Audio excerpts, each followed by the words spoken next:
Coming up, I'm going to be talking you through some of my favourite authors and books that I loved to read as a kid, so keep watching to find out what they are.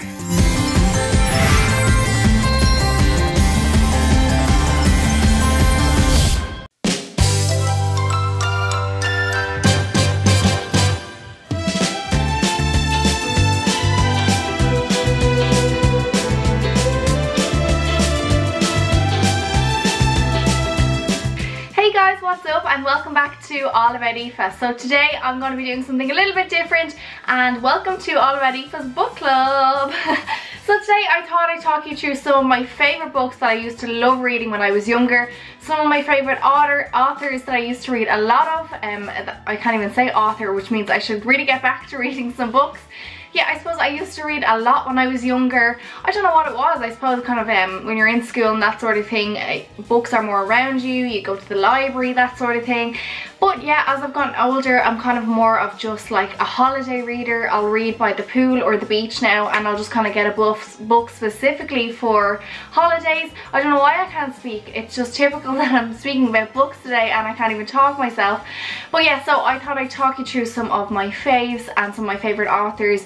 And I really do want to get back into reading because it's just kind of like an escape from everyday life. You kind of just get lost in a world that isn't your own, and I think it's kind of fun, and I'll definitely get back into it. And after seeing some of these books now that I'm going to be talking you through, it's kind of like revived my love of reading, and I'm definitely going to get back into reading some more. So I wanted to start you off with one of my favourite authors, and I must have read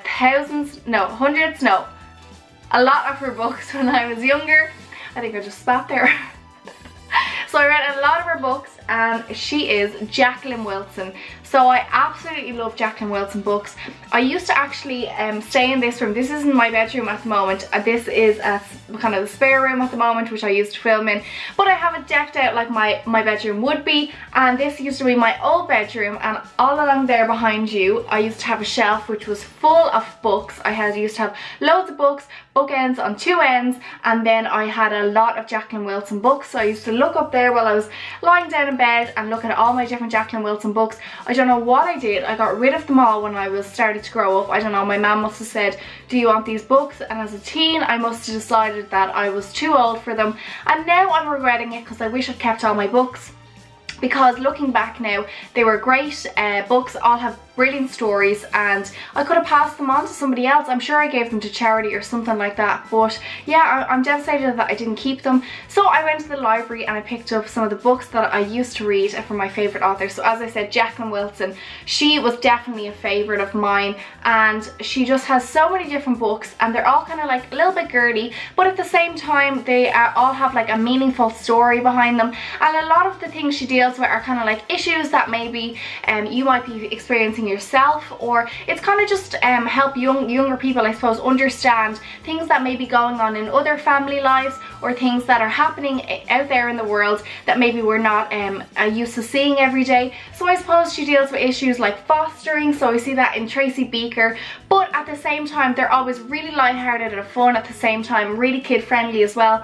But I suppose it just kind of opens your eyes and makes you see things a little bit differently than you normally would. So this one, for example, is Sleepovers, and I definitely remember this one. I was looking in the library and I didn't remember all of the ones that I'd read from Jacqueline Wilson, but I do remember this one because all of the girls were in the alphabet club, and there was like Amy, Bella, Chloe and Emily, and Daisy I think the book is about. Yeah, it is. And I used to remember that I always wanted myself and my friends at the time to have alphabetically ordered names. Anyway, that didn't happen. That was just a silly idea. But yeah, this book is really nice, and obviously all girls love sleepovers, especially when you're younger. I used to love having sleepovers. Me and my friends always had them for like nearly every birthday. So something like this, yeah, it was really fun to read. Daisy has a dilemma though, and she'd love to have a sleepover too, but then she'd have to let her friends meet her sister. A funny and moving story with brand new introduction from Jacqueline Wilson. So as I said, there's always kind of like an underlying deeper kind of meaning to some of her books, and I think it's good because we get to see other parts and other aspects of life, and learn to not judge people as much, I suppose, and learn to understand things that maybe we're not used to seeing ourselves, or different sort of family situations, and making you see that everything isn't black and white in the world, and maybe not every family has a mammy and a daddy and that sort of thing. And so yeah, that's why I really like her books. Looking back now, I can really see some of the meanings behind them, and that's why I think they're really great. So I definitely recommend these books.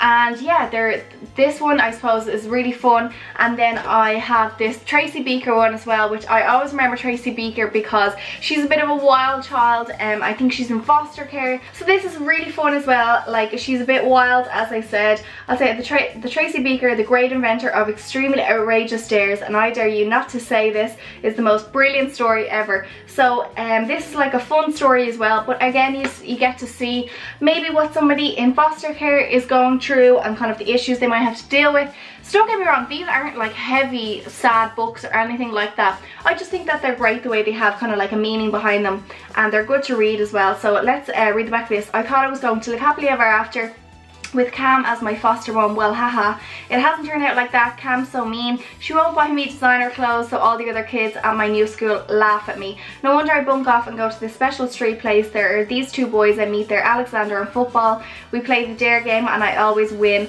I'm the greatest, I am. So she is a very confident young lady, as you can tell from the back of the book. And yeah, the illustration, I always used to love the illustrations on Jacqueline Wilson's books as well. They're really cool, and I used to try draw like that when I was younger as well. And there are some illustrations on the inside as well, so that's always good as well to have a few illustrations along there, so it's not just pages and pages of reading.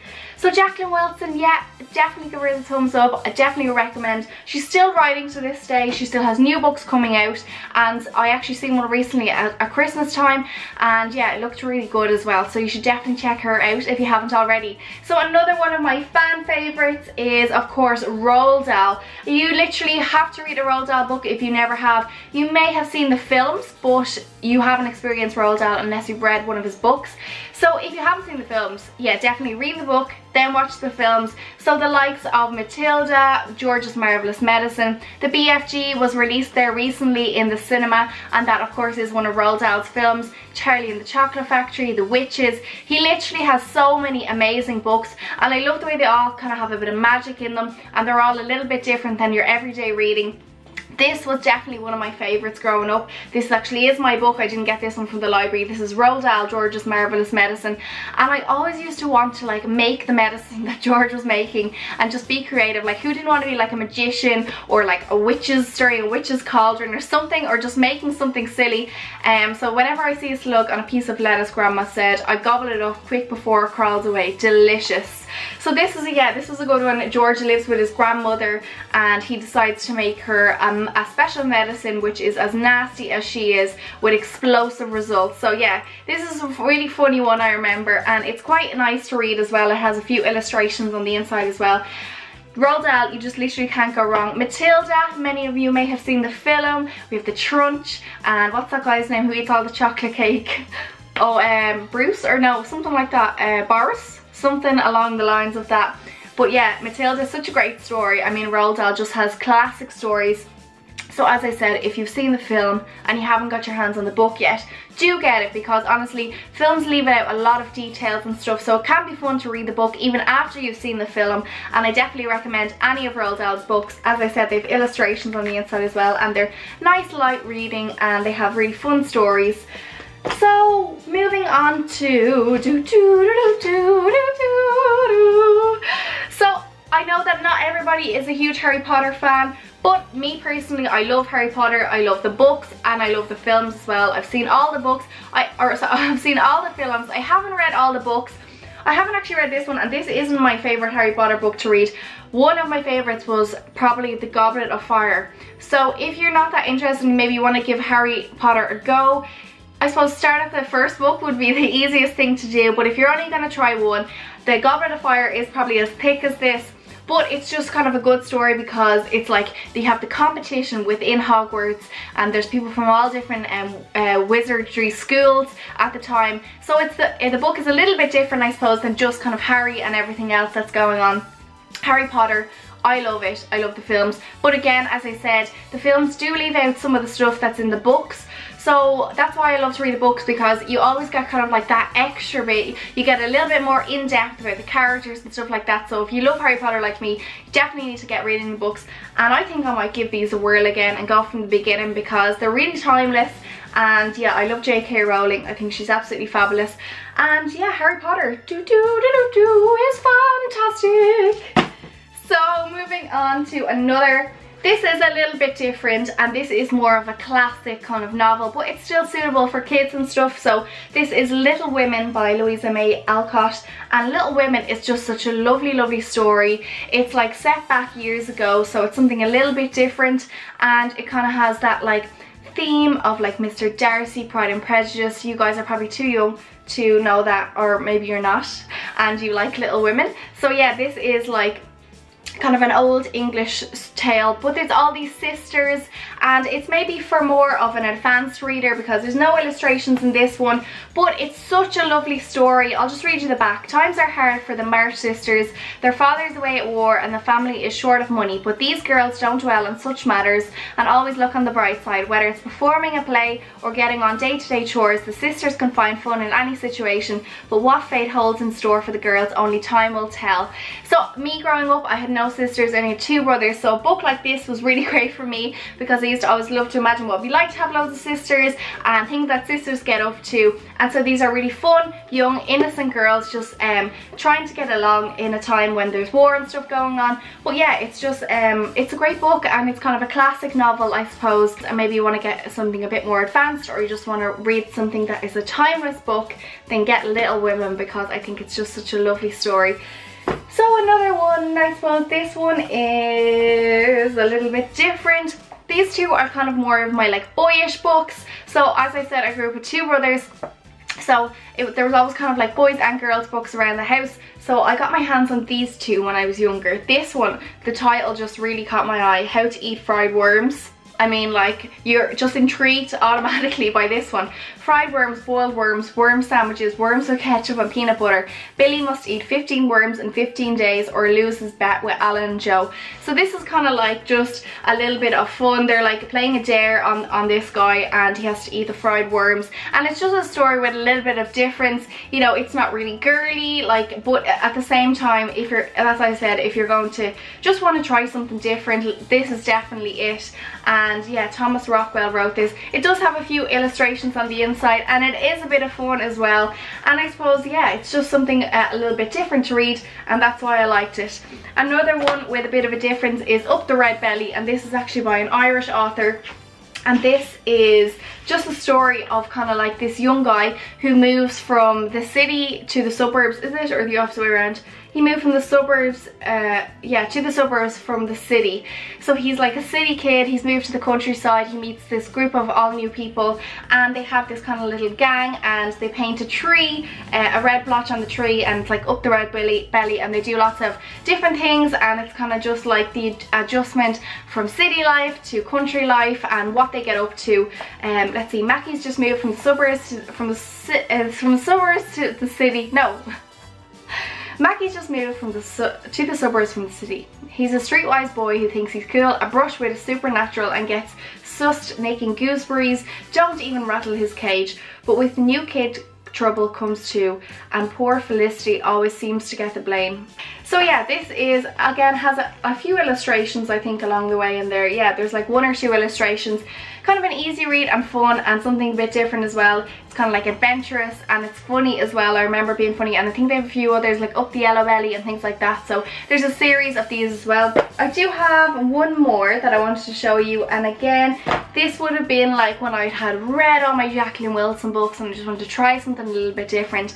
I think my brother might have got this somewhere, and I just took it up. This is actually the book 2 of it, but that didn't bother me. I just dove straight in. You may have seen this film, The Spiderwick Chronicles, and it's kind of like all about creatures, magical creatures that live in the garden and the forest, so like fairies and little kind of, I wouldn't even be able to tell you the names of them, but they're like creatures that live. So this guy, a young boy, and his family move into a house in the countryside, and he discovers all these little creatures, and there's one living in the house, and it's not scary, don't worry, it's not scary, it's just fun, and it is like adventurous, and again it's something different.